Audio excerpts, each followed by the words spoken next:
Bonjour à toutes et à tous. On se retrouve aujourd'hui pour une nouvelle vidéo qui apparemment était un petit peu attendue parce que j'ai mis un peu du temps, hein.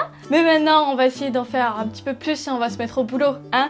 J'espère que cette vidéo sera un petit peu moins longue, un petit peu plus efficace que la précédente, hein. Je débute, excusez-moi. Et donc on commence tout de suite avec une première partie du thème qui est la glace. Feu et glace.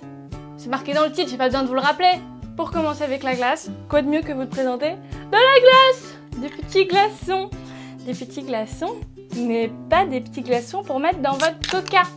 C'est des petits glaçons qui sont faits avec de l'eau florale. Et oui, c'est un petit peu plus original. C'est fait avec cette eau florale. Je vous en reparle dans 2 minutes. Je vous explique déjà quoi ça va me servir de faire des glaçons avec de l'eau florale, hein. À savoir déjà que l'eau florale, c'est totalement adapté pour les soins de peau, c'est même conseillé, c'est même dans ma routine visage, figurez-vous. Ça fond. Vous voyez les gouttes là? Je m'en fous de partout. Et donc ces petits glaçons, ils vont servir à faire un petit jeu avec le chéri ou la chérie. Vous allez pouvoir lui passer sur le corps. Faire un petit jeu qui va nous rafraîchir à souhait en plein été. C'est super, c'est rigolo, c'est fun.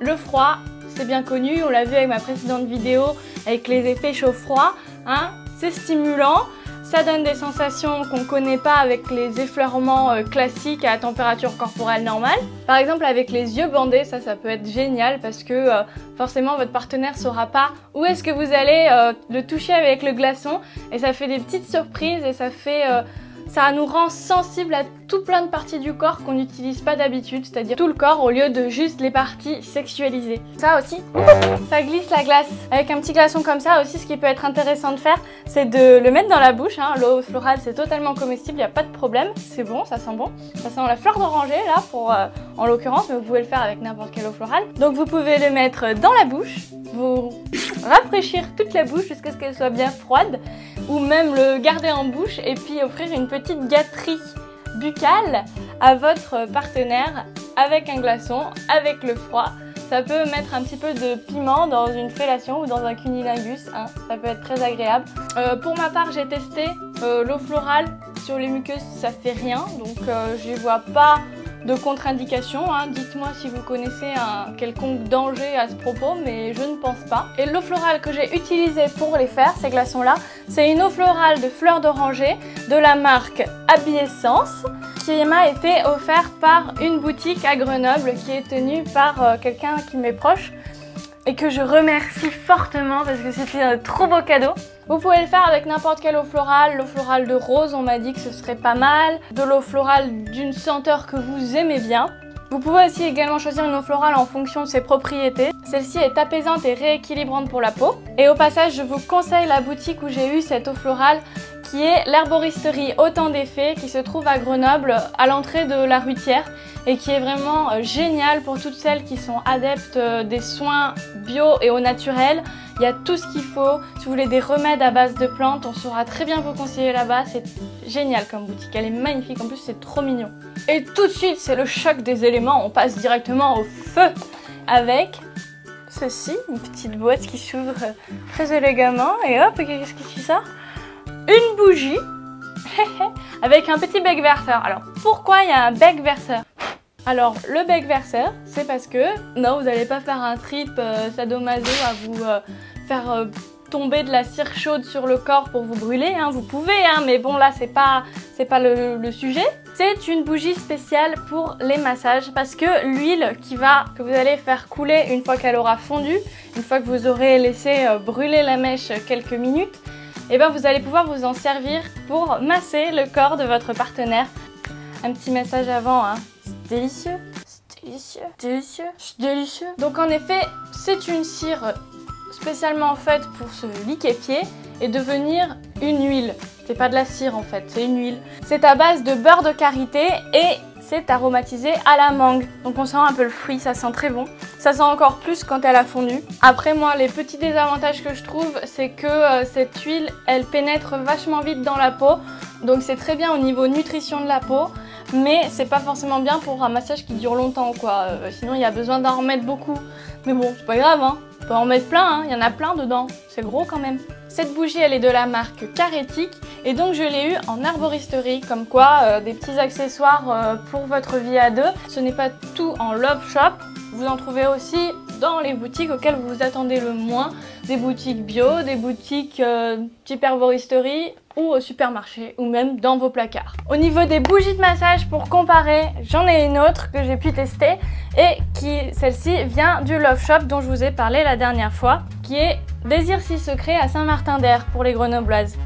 Et donc c'est une petite bougie qui se présente pas tout à fait de la même manière et le packaging est bien sympa. C'est un petit pot, genre petit pot à lait pour le thé et tout, et c'est super mignon quoi. Alors là la marque c'est Plaisir Secret. Alors la contenance est moindre hein, je pense, et puis ça coûtait assez cher. Je vous mets le prix sur l'écran. Alors celle-ci elle est aromatisée au litchi.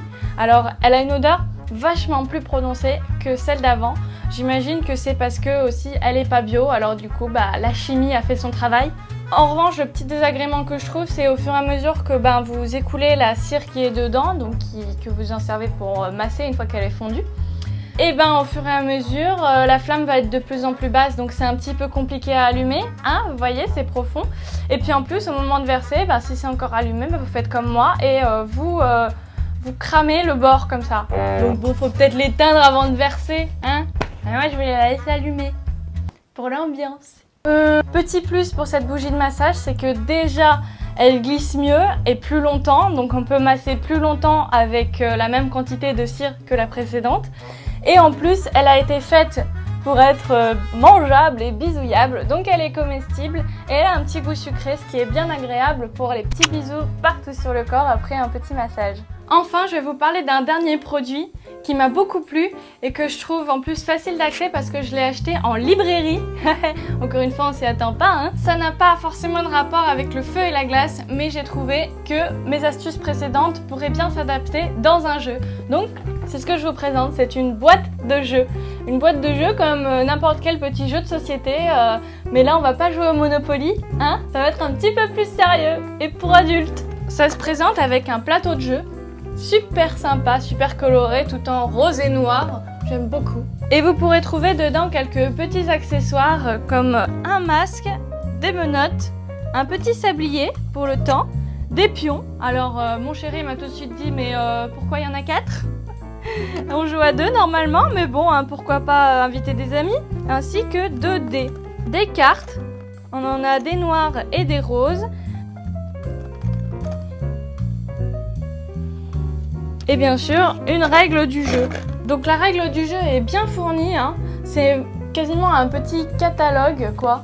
24 pages, c'est déjà pas mal. Donc en fait, vous avez plus que les règles du jeu dedans. Vous avez aussi plein de positions du Kama Sutra qui ne sont pas illustrées à ma grande déception, mais qui sont bien décrites et qui présentent les avantages pour lui, les avantages pour elle à chaque fois. J'ai trouvé ça très sympa et donc les règles du jeu c'est un petit peu comme un jeu de loi avec des cases pièges, avec des cases retour au départ, plein de choses comme ça.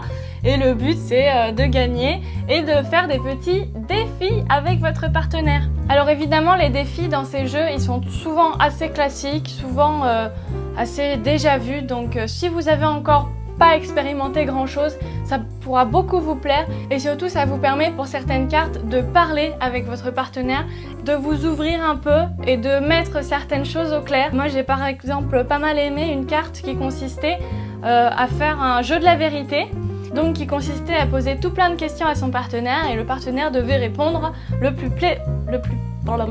et donc le partenaire devait répondre au plus près de la vérité possible. Et c'était très intéressant de lui poser les questions du genre est-ce que t'aimes quand je te fais ça? Est-ce que tu préfères quand je te fais ça ou ça? Des choses comme ça. Et finalement on finit par mieux connaître au niveau de la sexualité son partenaire et ça permet de s'épanouir dans sa vie sexuelle. Alors évidemment il y a des défis dans ce jeu qui plairont pas à tout le monde. Des fois il y a des défis où il faut parler de ses fantasmes par exemple. Et il y a des fois on n'a pas envie d'en parler. On a envie que ça reste un petit peu notre jardin secret.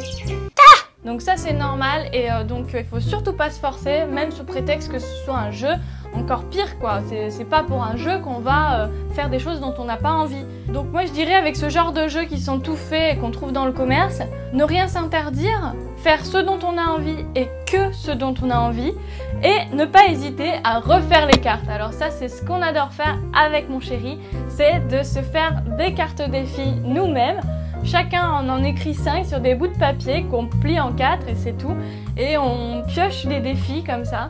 Pourquoi pas ici garder le jeu, le plateau, les accessoires, etc. Mais faire de nouvelles cartes. Je pense vous faire un petit DIY de ces petits jeux pour vous montrer un petit peu ce qu'on peut faire dans les jeux dans ce genre. Voilà, c'est tout ce que j'avais à vous présenter aujourd'hui. J'espère que ça vous a plu. N'hésitez pas à me poser des questions en commentaire si vous avez d'autres choses sur les produits que vous avez envie de savoir. N'hésitez pas à vous abonner parce que j'ai encore plein de produits et d'astuces à vous présenter. Mettez un petit pouce en l'air si vous avez trouvé que cette vidéo était pas mal. La gogole quoi. D'ici la prochaine vidéo, faites-vous plaisir et à bientôt!